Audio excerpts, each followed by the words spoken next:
Someone's telling us that they can hear us talking, but I think that's okay. I think that's all right. That's all right. No secrets here. That's right. That's right. Well, I'm about to go live now anyhow, so Perfect. let us go ahead and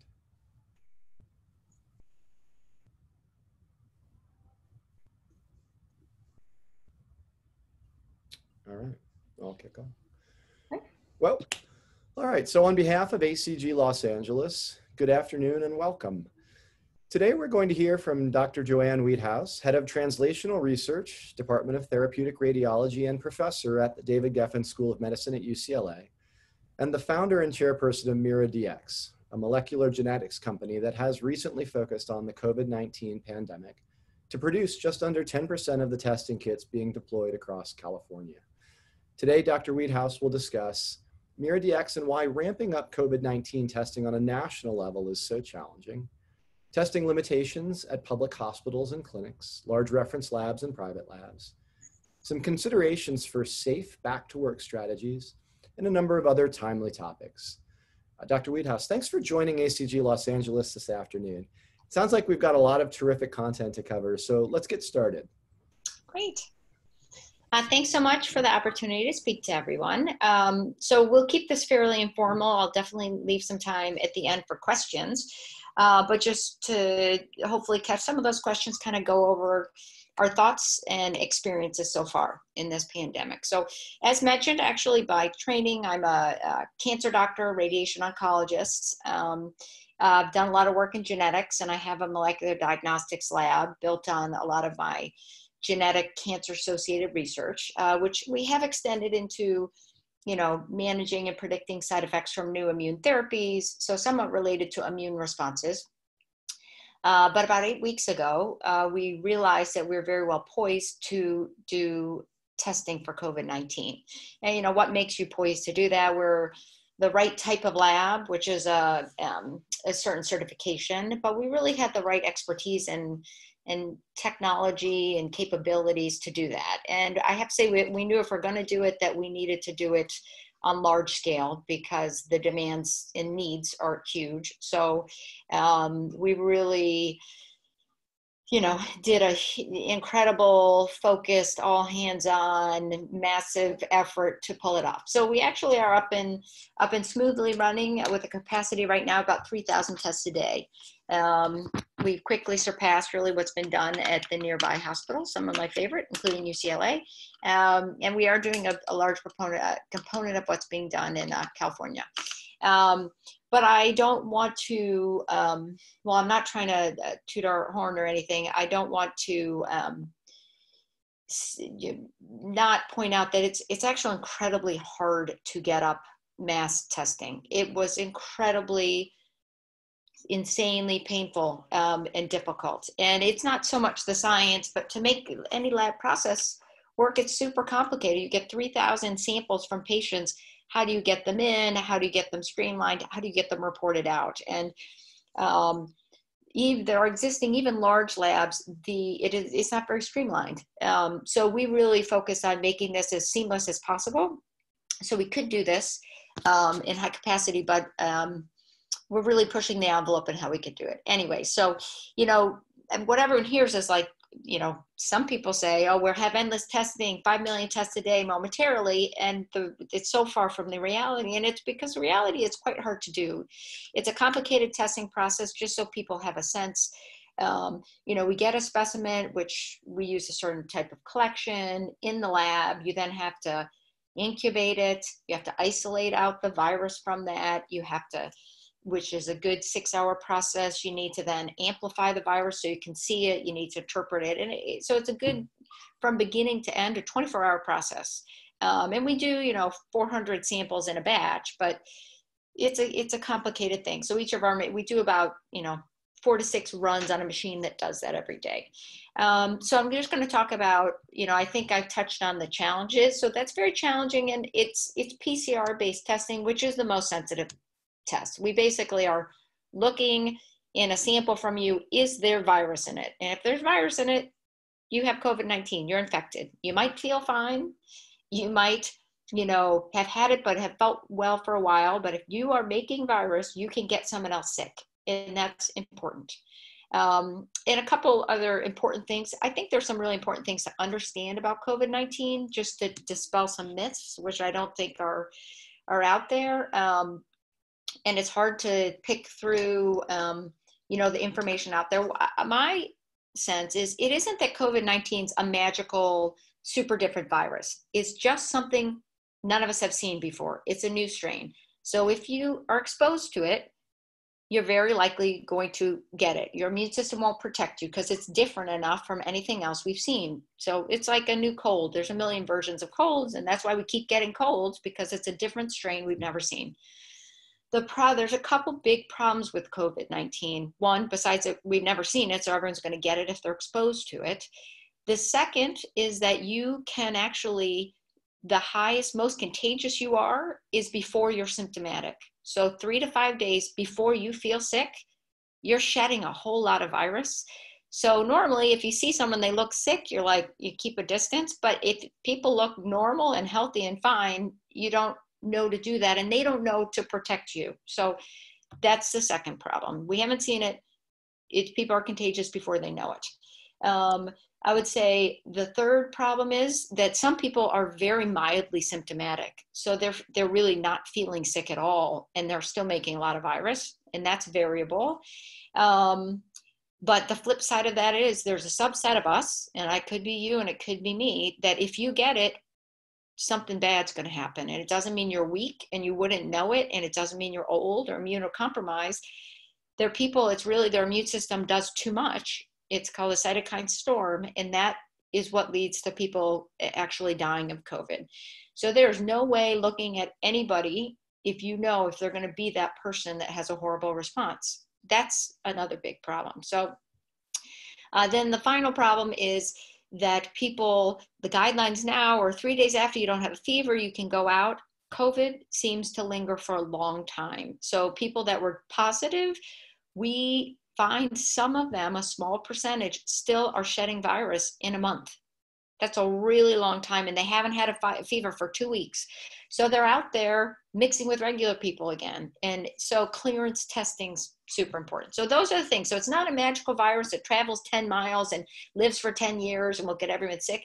It's just those simple things that are different than other things, like the flu, that I think has made it what it is, that it's really widely spread. So other things about it. So the testing of it's hard. The infrastructure we have for testing, through hospitals and clinics, it's very hard for them to pivot and set up a great smooth system. They can't drop everything and set up to run 3,000 tests a day. They just don't. They can't change their infrastructure to do that.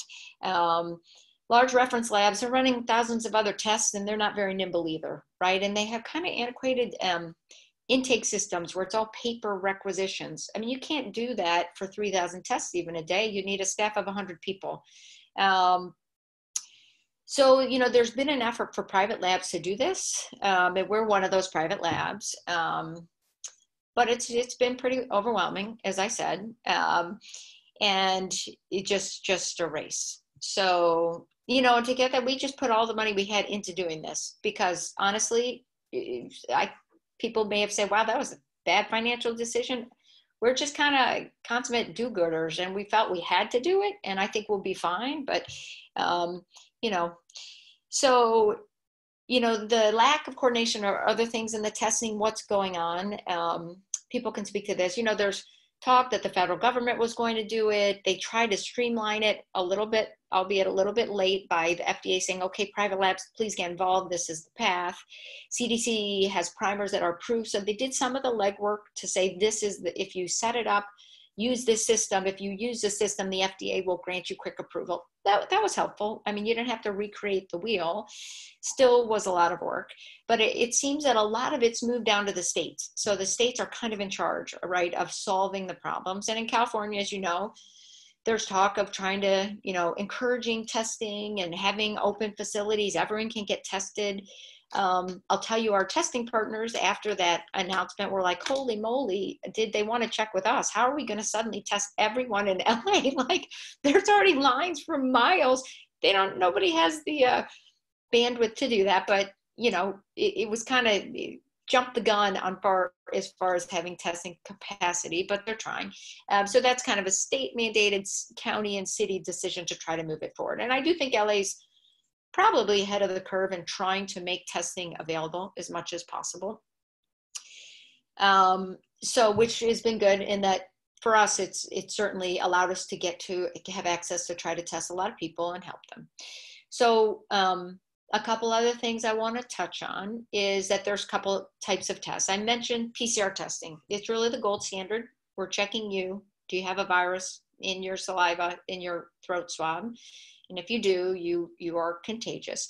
There's been a lot of hope and dreams about antibody testing. So I'm going to talk about that a little. I mean, with all the recent kind of rough press on them, I think people have a sense it's not as good. The dream would be everyone gets a finger stick, you're positive, great, we could test 1,000 people at a time, it takes 1 minute, and we'll know that you're safe. Unfortunately, it's of course not that clear.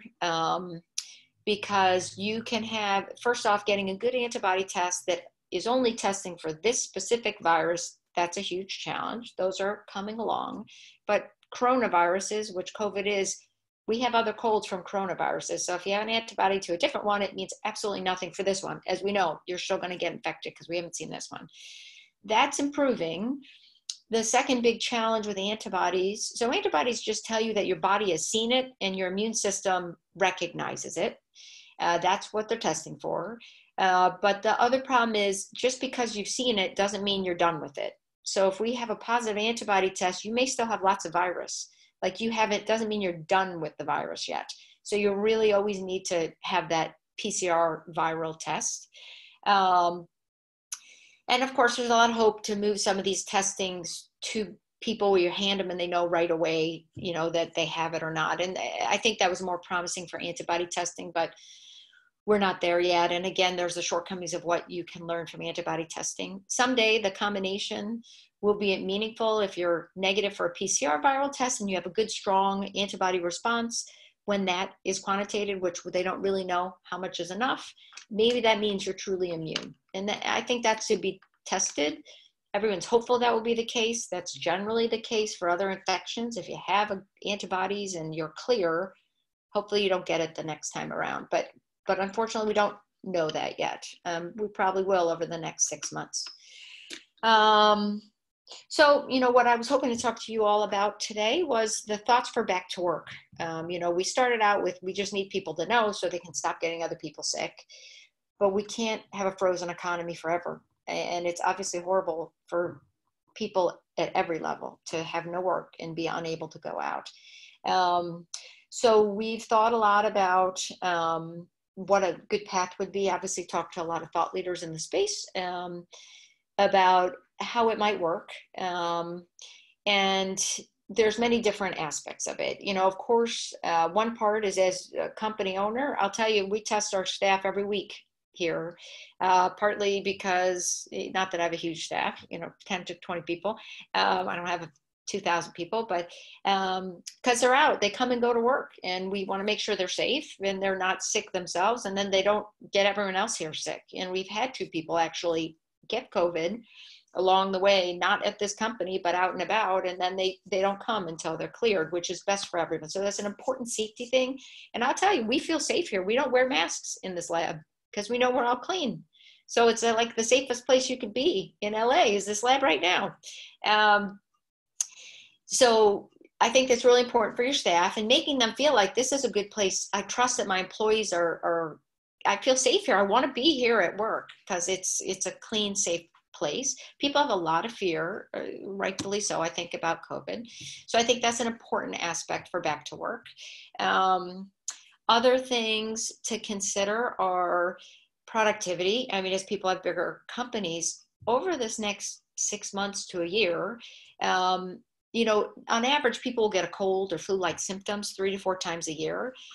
If they don't know if it's COVID, they're going to be gone instead of for 4 days, for weeks, and people won't want them back either, right? I mean, they'll kind of be like, it could create some bad dynamics at work, but even for them, they're going to want to stay out for a long time. And that's obviously a huge impact on productivity once people get back. And then of course there's all different types of business. So there's food services, there's businesses where you're interacting with people and your clients won't want to come because they don't know if you're a clean facility. That's another important consideration. If you're like, we're COVID tested, we're clean, you're going to get more of the population to feel comfortable coming. But with that, I do think the timing and the screening schedule is important. So I'm going to talk about, our thoughts on what that should look like, or what we think it should look like, or what we'd recommend with what we know today. So if, the thoughts are to start back to open a company, you'd want to do an initial baseline screening. And you're going to have people that are negative that can be at work. We don't know if they've already had it and they'll never get it. And we don't know, if they'll get it 2 weeks later. So, but you start with that and you're going to find 5 to 10% of your asymptomatic people are probably positive. That is what we have found. They don't feel sick, but guess what? They could get someone else sick. And then, so you'll know, no one there is positive for this week. We think then there should be the people, and then you have your people that are positive, and you'll say, okay, and we're going to test you, depending exactly how positive you are. We can make some determination about that, or in 1 or 2 weeks, and then you're going to be cleared. And guess what? When you're cleared, you're safe as can be to come back. You never need to be tested again because you've had it. You're not going to get it again, as far as all knowledge indicates. So that's great. And then what we would recommend is considering repeat testing. So you have your people that were tested, who are positive, who are back for good. You never need to test them again. You have the people who are negative, but we would suggest offering, we do here, we screen everybody on a 1 to 2 week basis, but you could rotate through the workforce. Of course, if anyone feels sick, they should get tested immediately, and you can find out if it's not that. But otherwise, you kind of rotate through the people that you have. So everyone at least once a month is tested. We can decide on the space between those screenings, but we think that's, if they had a known exposure, of course, that person would move up in line. I think as more testing becomes available, people will be more aware of that. And, as I mentioned, if someone's feeling sick, having just a stash of reserved tests where, like, you're feeling sick, let's get you tested. Let's send something home for you to get tested will be helpful too. So kind of 3 pools of testing: the upfront testing, follow-up testing for the negative population, and then kind of emergency use testing. And so you've mentioned that at Mira, when you're talking about the 10 to 20 employees, that's Mira, right? Yes. And you're testing your own employees. Mm-hmm. But what I think I saw when I was talking to our ACGLA president, Stephen Lee, is he mentioned that at this point, MiraDx is providing almost 10% of the tests that are being used around California, right? So, I mean, that's substantial, right? And making a significant impact when you're testing other companies and facilitating that.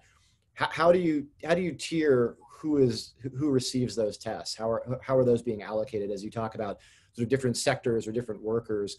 Today, what does that look like? And then how do you see that sort of waterfall of testing availability working as we go through into the future? Yeah, great question. So, I mean, the way we started, we have a sister nonprofit called MiraKind, and we did some fundraising and had some directed donations. So we have a nursing home project, we have a police force project, and we have another directed project, but I'm not thinking of what it is right now. So we started with some focus projects. Then we started working with the county and we work at a big medical center, Ultimed, where they have like 6 different clinics. They're their own patients, but they have drive-through clinics as well. Then we integrated with another hospital system. They have 5 drive-through clinics, and then 2 separate, one Long Beach and one Pasadena, drive-through testing sites.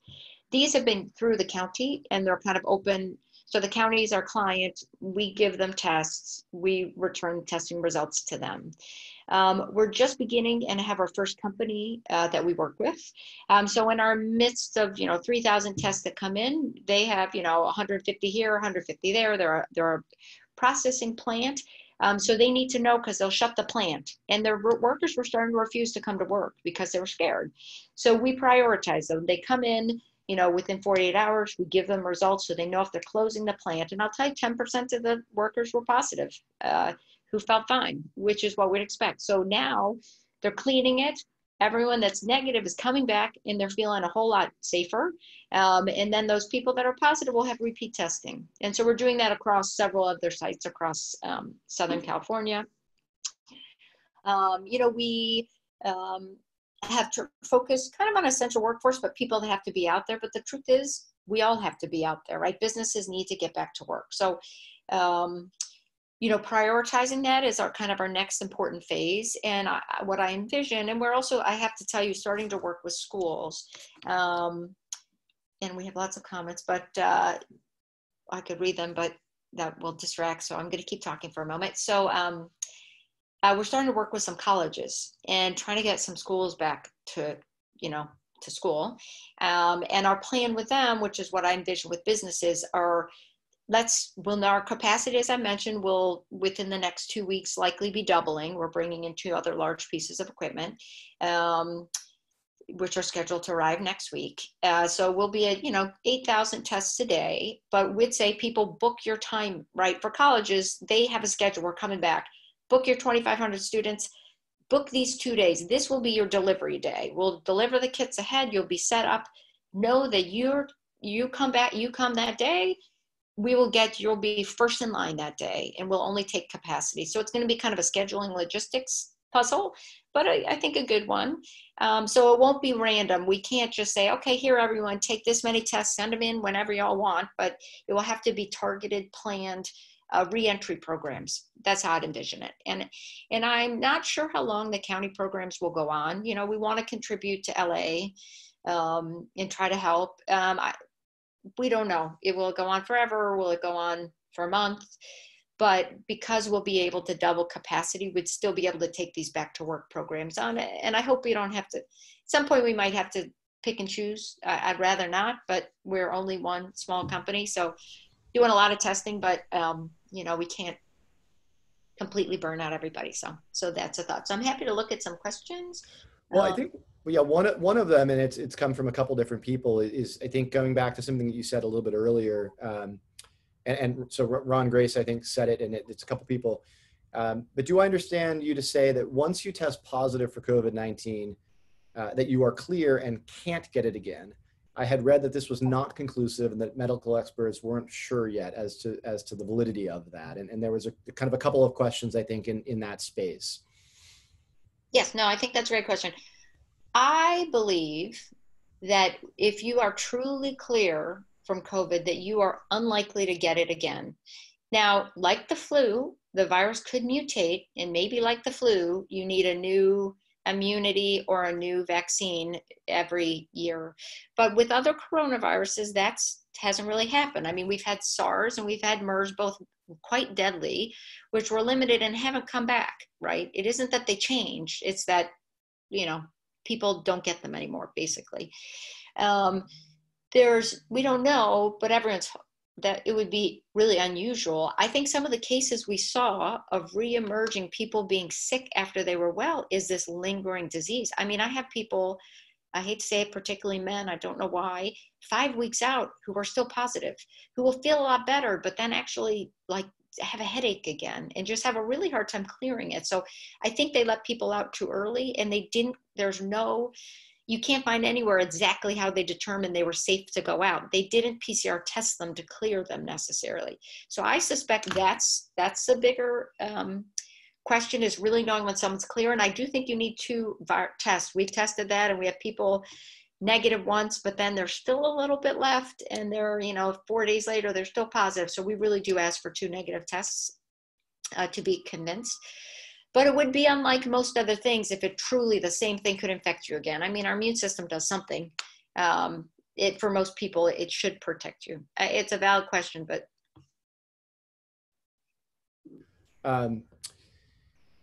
If you're asymptomatic, this is going to sort of to LA County's free testing, right? If you're asymptomatic today and don't have any particular concerns, does it make sense to be tested now, or perhaps to wait for the future and where that might be more valuable to you if you do begin to feel some of those symptoms?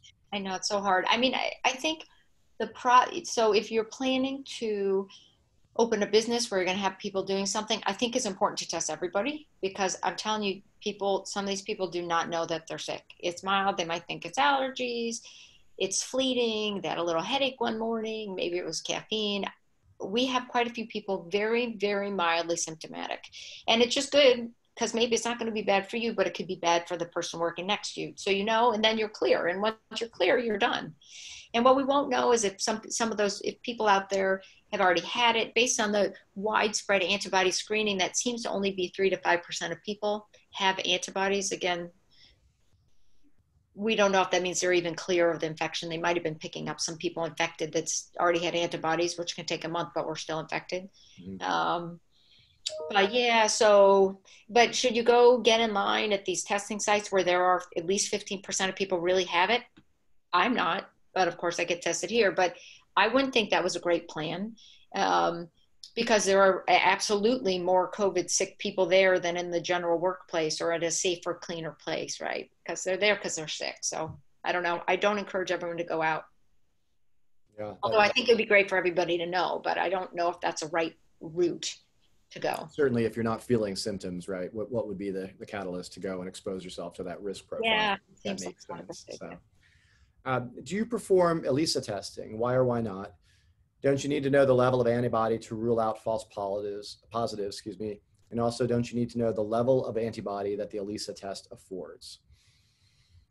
Okay, there are a couple of questions in that, I think, but the antibody, they're trying to determine what level of antibody means you're truly immune to a next infection. That is work that's ongoing. But there's different types. You have IgM, IgG, actually, and there's some new evidence IgA is important. IgM always comes first. The question is, are you cleared? I think once you have IgM, it's super unlikely you'll get a second new infection. Your immune system's awake. It sees the virus. It's trying to get rid of what you have. Quantitative ELISA, I mean, that the hope is that will someday we'll know when you're, really clear of the current infection and if you're safe for the second one. That's a pretty hard test to do, right? We're not going to try to reinfect you. What you can do is parallel. What a good test would be a quantitative ELISA with a parallel viral test to see, is there really a point, you reach a certain point and the virus is gone? Yeah, it's possible, but. Yeah. How reliable are those antibody tests that are available in the marketplace now, right? So you've got one of them, but I mean, in particular, are there antibody tests that you recommend? Yeah, so I mean, we don't do antibody testing. We just have the PCR testing. We thought about it, but the truth is there isn't great antibody testing. So the market was flooded from tests that were not good tests that you could get cheaply online. I do think some of the, UCLA, some of the labs that draw a tube of blood and try to do quantitative ELISA are better tests.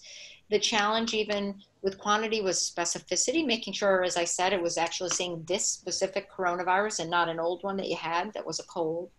So they're coming. I think Stanford's test was probably pretty good. So they're coming, but they're not the ones in little prick your finger with a kit yet. I don't think there's a good one. FDA just pulled back a whole lot because they haven't really proven that yet. So. And you mentioned you were doing about 3,000 tests a day. Is that right? Yes. And so the question was maybe some of the numbers there that you're seeing. So what percentage are testing positive out of that 3,000? And then how does that map to the general population? Yeah, that's a great question. So it depends a lot on who we're testing. So there's a clinic, Ultimed, which I mentioned, that has a lot of, they're serving like the community in South LA, mainly Hispanic, and we're finding they have a 25 to 30% positivity rate. It's really high. And there's actually some geo mapping that someone shared with me from the Department of Public Health today that says they're really, really hotbeds in certain areas, in certain communities. And that is just a really very high level. At our other drive-through sites, Long Beach, Pasadena, even the PIH sites, it's more like between 12 and 17%. So it's less. They're still symptomatic, but they're starting to mix with less symptomatic people. But then for our asymptomatic populations and nursing home staffs, it's 5 to 10%. And this company that we just did, 5 to 10%. So it depends. It depends on the group of people. So we've got a couple, interestingly, that came in right at the same time here, and they're around the same idea. And this steps a little bit away from the science, and I think more to the day-to-day, right? And it's around So how do you protect yourself from, taking delivery of packages or groceries, or if we do have to go out to a grocery store? And then another way of saying that is, what's the data around the probability of transmission from things like packages and things like that? And so maybe there's the personal side as you kind of navigate your life, but then maybe on the company side, right?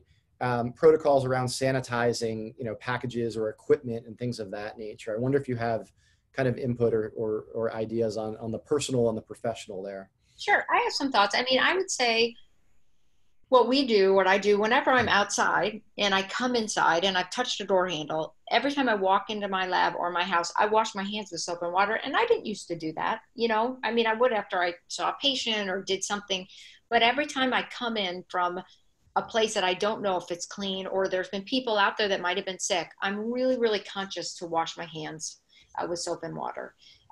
If I'm out, I try to wear a mask, although I'm not great about that, I'll admit. But I'm very careful not to touch my face before I've washed my hands. That's going to be your main transmission. As I said, I don't think it's a magic virus. It doesn't travel 50 feet. You should be having some social distancing from people. And most people are wearing a mask, which protects you from them, actually. There's been studies trying to look on, does it live a super long time on certain surfaces? Packages, I still will open them. I'll wash my hands. I mean, they've been outside. Are they going to fly off that package into the air and aerosolize? It seems super unlikely. So the greatest transmission will be from your hands to your mouth, or your eyes or your nose, any of your mucosa. So I mainly just I have no skin left on my hands, but that's okay because so you can either wear gloves, but people forget their gloves can get contaminated too. So unless you change gloves like a lot, that doesn't really cover it. I just wash my hands a lot, actually. Yeah. That's my main thing. And, we wash the fruit and vegetables and things when they come in. And with the mail, I wash my hands after I open the mail, but I don't think beyond that, it doesn't come in the house and sneak around and get in the AC and stuff. It's not a magic virus. I think the transmission, besides those slightly strange things of asymptomatic, early contagion, long-term, I don't think it's special in its spread. I mean, one of our kids has it. None of us got it. They shared cookie dough with him.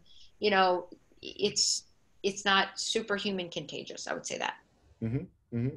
And, does wearing, just a question, kind of a follow-up, that does wearing a mask and kind of constantly washing our hands or using hand sanitizer, does that in time impact the ability of our immune system to fight off other germs or bacteria? It's funny. Someone else asked me this on a webinar I had earlier.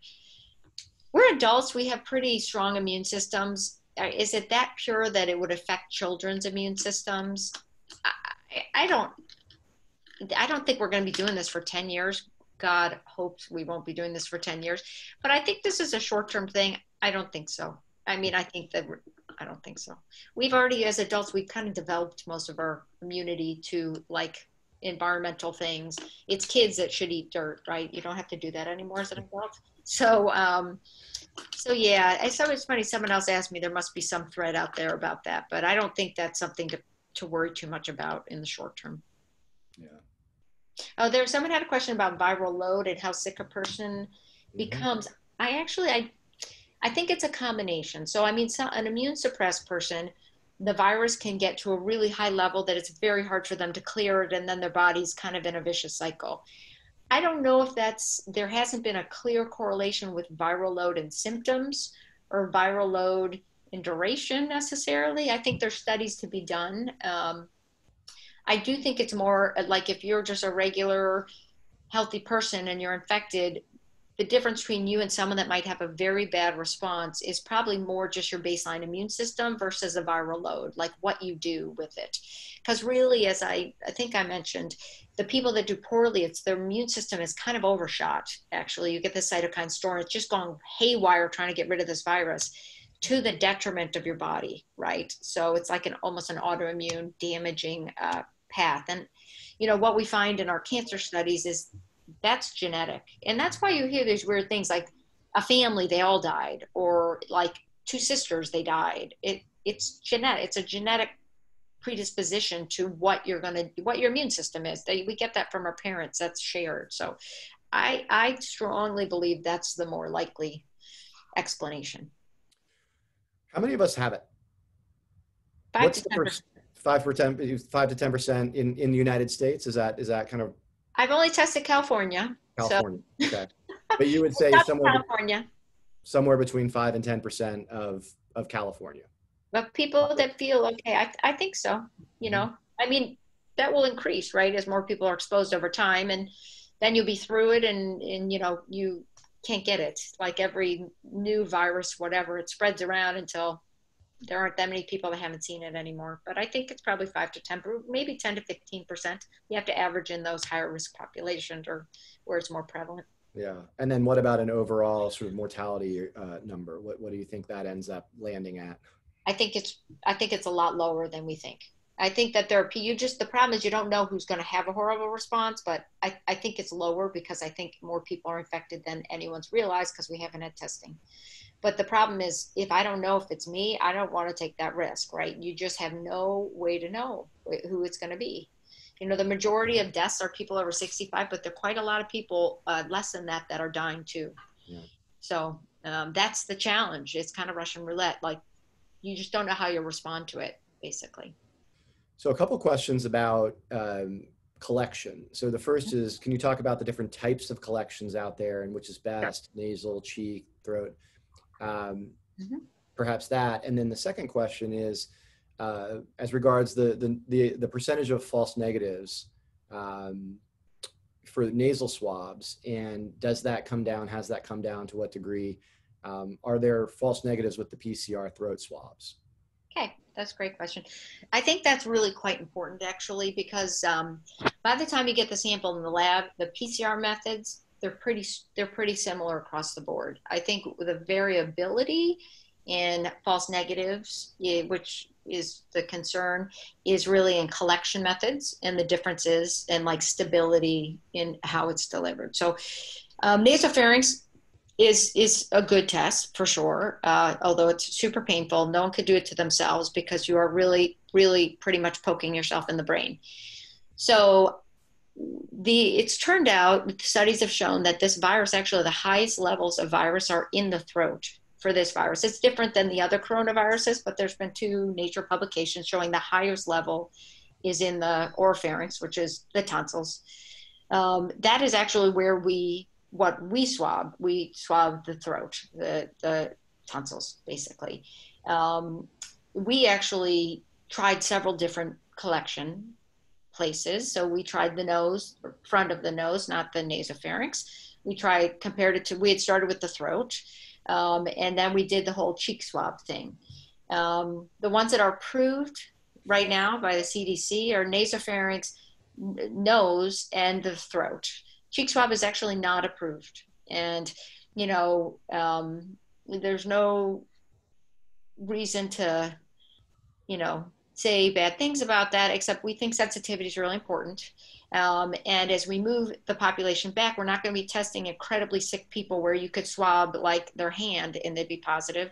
We need to know who's positive and get a very sensitive test. So the throat and the nasopharynx, I'm sure we didn't test nasopharynx, but I think those are the most sensitive. We found the front of the nose is not as sensitive. There's just not as much virus there. So unless you're really sick, then you probably will. And we definitely found that the cheek swab was not sensitive in our hands. It just, you don't get as much virus is all. So, yeah. And so, okay, so let's say we've run that test, you've got your results back, and you're doing that on behalf of, let's say, a company. Are you required, or is the company required to report the test results to the county or some other agency? Yeah, so I've just been being tortured by the county for like the last 24 hours, so I'm happy to tell you what I've learned.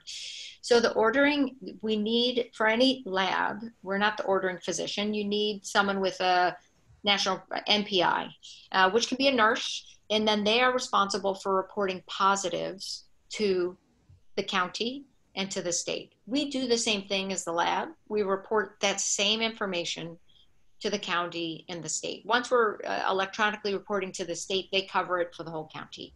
I do think the ordering physician or nurse is still responsible for transmitting that information, which, you know, I can tell them exactly what they have to do since we've done it ourselves. But we also do, you know, and in the defense of the county and state, particularly the county, they need to do contact tracing. I mean, they're trying to do the responsible thing and make sure people are fine. And that's part of their job. And so that's not anonymized reporting. That's not aggregating numbers out of 100 from a certain company. That's this individual with name, first name, last name has tested positive. Yeah, the law requires for any communicable disease that they are notified. And it's not for punishment. It's really just to follow up with that individual, make sure their contacts had access to testing.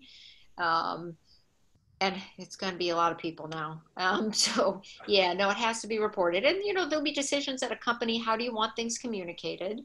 If that person who at the company and, the individual, if they're being tested by the company, will have to say, we agree, on our form now, it says, we agree that you're reporting results to this, it could be my employer as well as the person that's ordered the test. And if I'm positive, to the state, because we legally are required to do that as would the provider. So can you talk a little bit about contact tracing? I mean, where are we either in LA County, California, the United States in having any sort of structured and effective contact tracing such that it would help knock this curve down? I think it's really, really hard. And the truth is that we're now realizing that people are most contagious before they have any symptoms. So they have to do contact tracing, kind of like remembering what they were doing last week by the time they got the test. And I think that's a whole nother challenge.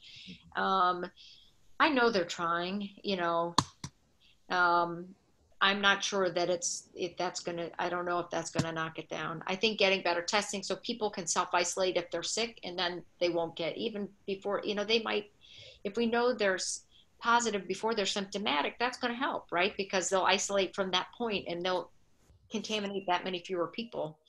So I think more widespread testing, and people I trust will do the right thing. Like, they don't want to get other people sick. So a follow-up question on the reporting, just because we were on that a couple questions ago. Does that mean that there is no reporting requirement at the lower level than the county? I'm not sure what you mean by lower level. So lower than the county. So perhaps maybe, city, municipality, something like that. There's no requirement there. It's just county, I hope. Now, all I've heard is it's county. It's county and state. And once we report just to the state, they communicate to the counties, but it's at the county level. It's not town level or anything like that. And then maybe to jump back into the sort of the question about contact tracing, and maybe bring in South Korea, where they did quite a bit of contact tracing and quite aggressively. And so the question here is how, after MERS, it seems that South Korea massively strengthened their testing capabilities, and they were able to test quite a lot of people in quite a short period of time. What did they do, if to improve their testing capabilities after MERS that perhaps the United States didn't do? And or should we be now doing this to prepare ourselves for what may come next? I know, it's a great question. I don't really have insight into exactly how they did it. Maybe just their government labs were set up to do high throughput, PCR, good viral testing. And they were very aggressive about, if people were sick, we're testing and you are home, and we're doing all your contacts and they're home and they've tested, which we didn't aggressively do that. I mean, it was very, very downplayed for a long time. I think the world will be one where we will keep our capacity to do high throughput testing, right? I think there are labs, private labs, that have grown to accommodate such things. And I don't think this will be the last time. I think there'll be a continued need for this type of testing, as well as other infectious disease testing, actually. Yeah. So next time around, we'll be more ready. More ready, yeah. What about the states that are slowly, and some not as slowly, reopening, despite the continued rise of cases? And some are claiming that that's due to increased testing, so there are going to be increased positives, that type of thing. The question is there a way to mathematically validate those claims? I don't know. I mean, I think we're all going to see how that goes. I do think there are going to be a lot more of deaths from that, because again, we don't know who's really at risk. It's not just certain groups of people. I think we'll all know that relatively soon. But we have to figure out ways to open it up. We have to figure out how people can get back. It's just a question of how to do it as thoughtfully as we can, with all the information we can, and testing's got to be part of that. And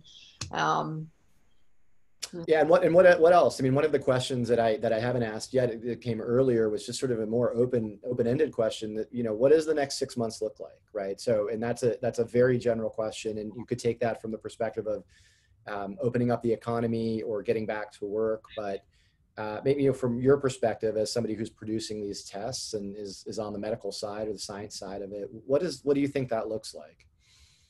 I think that we will start to open, and COVID is not going to go away. It's not going to go away in the summer, and we will still have people that are really severely impacted by it.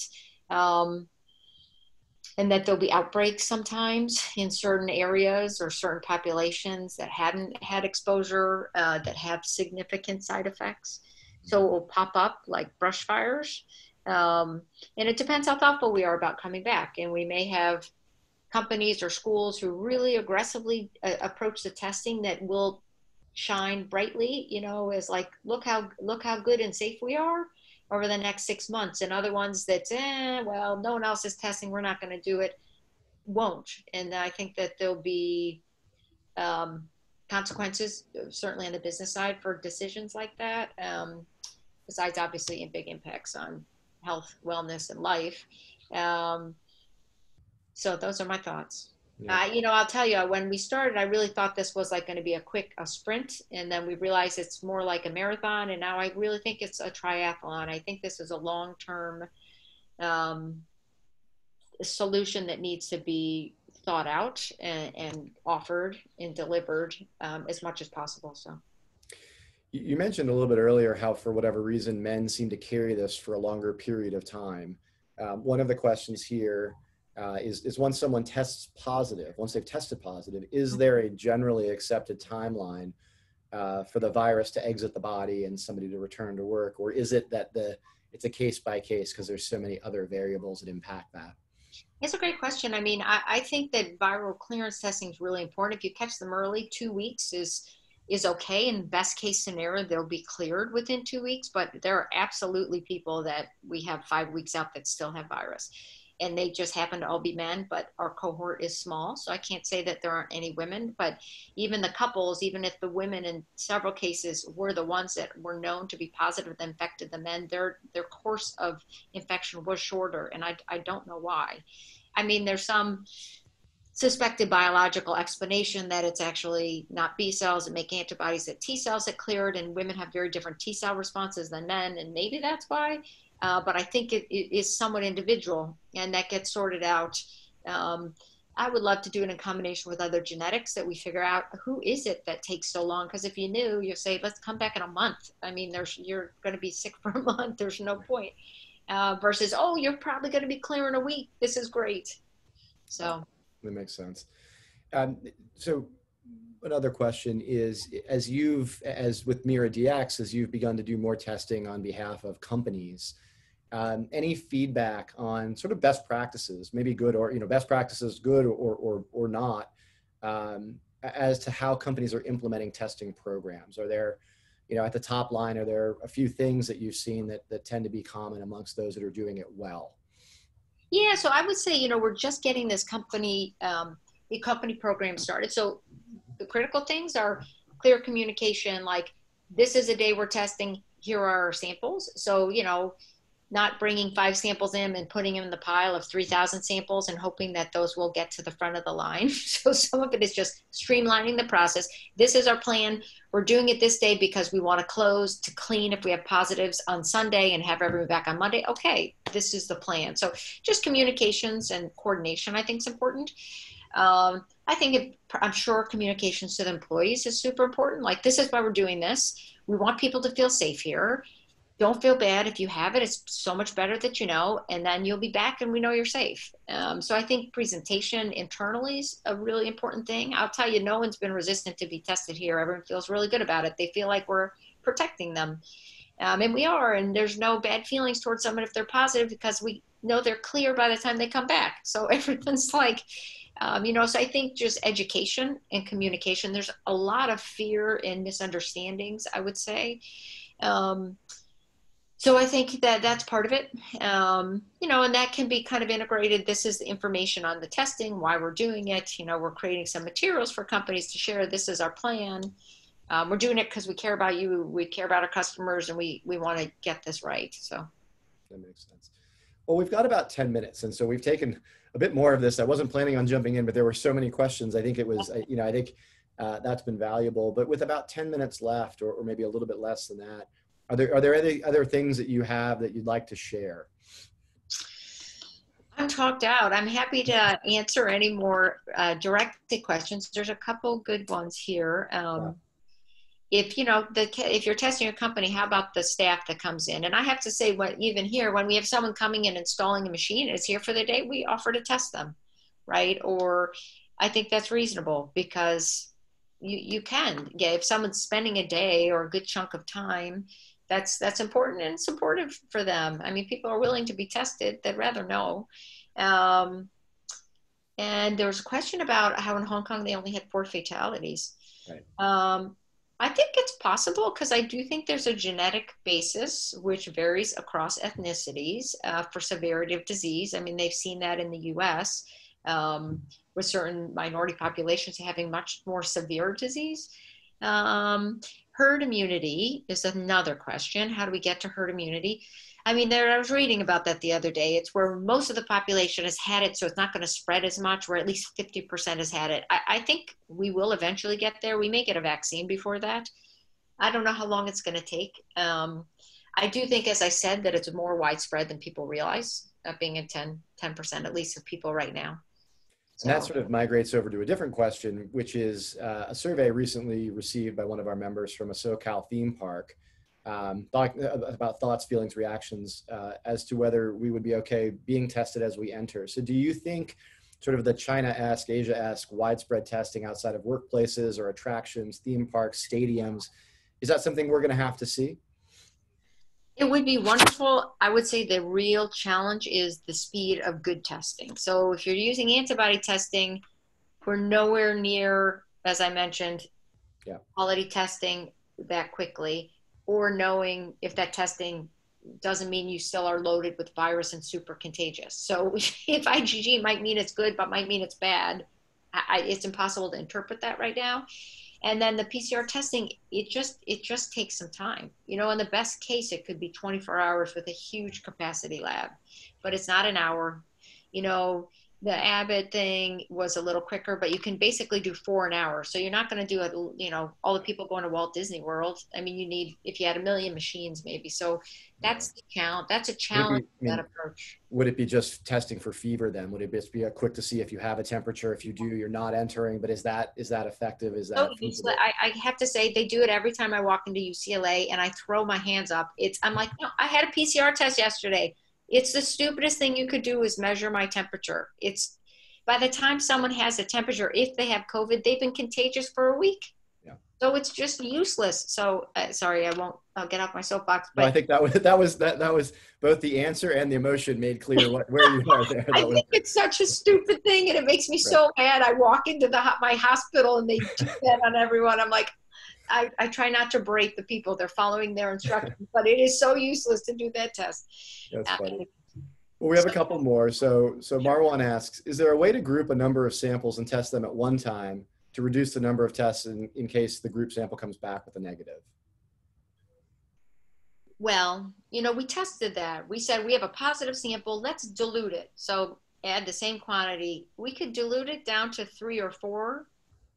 But do you really want to do that? I mean, even if you're at the beginning of your infections and really low levels, I think it's worth knowing that, because it's going to go up. If you do 10, if you have one super infected person in there, but that's not what you want. You want to catch everybody that might be positive. I know people are doing it. It's a shortcut. And it's no matter what, indisputably less sensitive. You've reduced your chance of testing it every time you put 2 in for 1 in half, right? So how low do you want to make it? So we have chosen not to take any shortcuts. I mean, it's a painful path to do it, but if we're going to do it, we have to do it right. So it's not as quick as it could be. probably not as cheap as it could be, but it's right, and we're not wrong in our answer. So to us, that's most important. And if you want to share, I don't know, but what question here is how much does the Mira baseline test cost and what does it include? Yep. So we're charging $150 a test. That's what we charge the county. The plan is not to increase that for other groups, but it includes, obviously that's the whole testing process, right? That is including you get the kits, you'll have to have somebody, but we can train that person to collect the samples. Samples come, all the reporting back is done on that. So it's the whole process, the whole testing process. Great. And the one that's remaining now is, what do you think of the positive predictive value of these rapid antibody kits? Is that number real based on the data? I think they probably have a it will tell you have an antibody. I just don't think there's anything that's shown that it means you don't still have virus. So to me, that's not a very useful number. And the more, as I said, antibodies that are more specific to COVID can tell you, okay, you were exposed. I believe that's true. I think that with the right antibody, yes, it's 100% you were exposed to COVID, but it doesn't tell me if you no longer have it. So that's a critical piece of information for any type of back to life program, basically. Sounds. Well, this has been a great hour. Thank you so much, Joanne. My pleasure. It was nice. Terrific presentation. Yeah, quite a few actionable takeaways, and I do appreciate your time. I can imagine how busy we all are, but you're right on the front line, so very busy yourself. We're all doing our best to navigate this situation, and I think information like this is really critical as we try and make good decisions for ourselves, our families, coworkers, employees, and all of that. So with that, I want to say thank you again to Dr. Joanne Weidhass and to our viewers today. And I wish everybody a good and healthy evening. So thank you so much. Thanks, everyone. Bye-bye.